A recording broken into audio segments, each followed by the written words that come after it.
The Democratic Alliance is calling on President Ramaphosa to immediately expand the investigation into corruption at the hospital.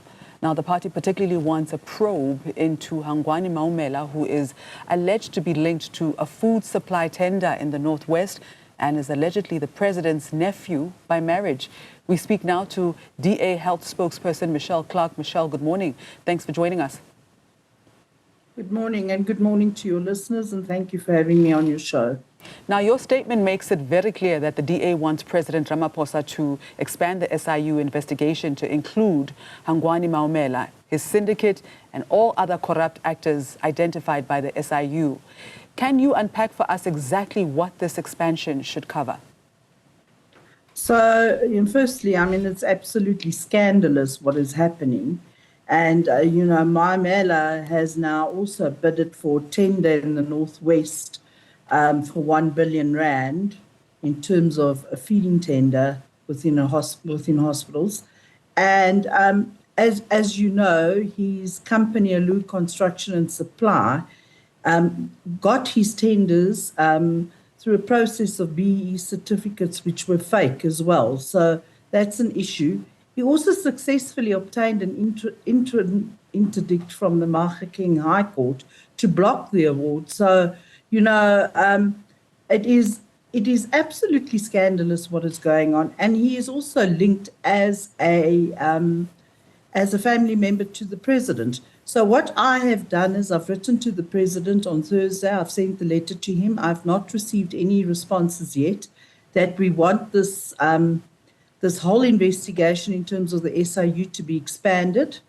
And, none of these companies have even been blacklisted. This should have happened when Babita Decoran was assassinated, during that period of time, exposing what happened. And, we all know that she handed over all this information to the CEO and the CFO at the Gauteng Health Department, and they did absolutely nothing about it.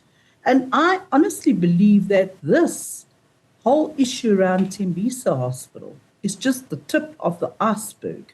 In actual fact, I am going to be calling for an urgent motion in Parliament for the SIU to investigate healthcare facilities throughout this country, because we want to know what is going on and how many of our healthcare facilities have actually been infiltrated by these syndicates, and how many billions have gone missing through these syndicates' operations. Now, Michéle, the DA has also highlighted that Maumela's company used a fake BEE certificate to bid for a 1 billion rand food supply tender in the Northwest, as you've indicated. Now, despite already being implicated in the 2.3 billion rand Tembisa Hospital looting, so what does this reveal about the loopholes and enforcement failures in our procurement system?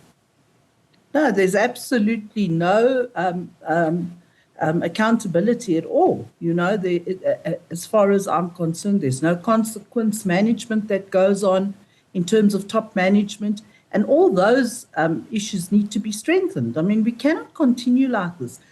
The health department and South Africa wants to spend 1.3 trillion rand on an NHI system within the healthcare systems, yet we've got this going on in hospitals. What's going to happen to all that funding in terms of NHI if this is what's happening? So we are asking President Ramaphosa to extend this SIU investigation. We want to know what's going to happen with Maumela. We want to know whether these companies are going to be blacklisted, because that has not happened as yet. And of course, they just continue verbatimly because there is no consequences at all. Now, let's talk about that. You've called for all corrupt companies and individuals to be blacklisted immediately. Now, if government fails to do this, what does it mean for protecting public funds and preventing repeat offenders from winning tenders? Well, I can assure you that the Democratic Alliance will take strict measures in order to deal with this, even if we had to approach the court about this. But this is not going to happen under our watch, and we're going to watch this issue carefully. I'm waiting for the president to answer me and tell me what his intentions are, because the buck stops with him. And from that point, I'm actually surprised. We now, today is Saturday, I sent that letter off urgently on Thursday, and I've had no replies yet. The buck stops with him. Now, some reports suggest that officials at various levels turned a blind eye to irregularities at Tembisa Hospital. Do you think the problem is limited to syndicates, or is it a case of systemic state capture within the health sector? No, it's systemic state capture within the health sector. That's what it is, linked with syndicates that are working with officials that are just blatantly not adhering to procurement rules and as far as I'm concerned, involved with the syndicates in terms of corruption. Now, I have to also just mention, I went to do an oversight at Tembisa Hospital on Thursday morning.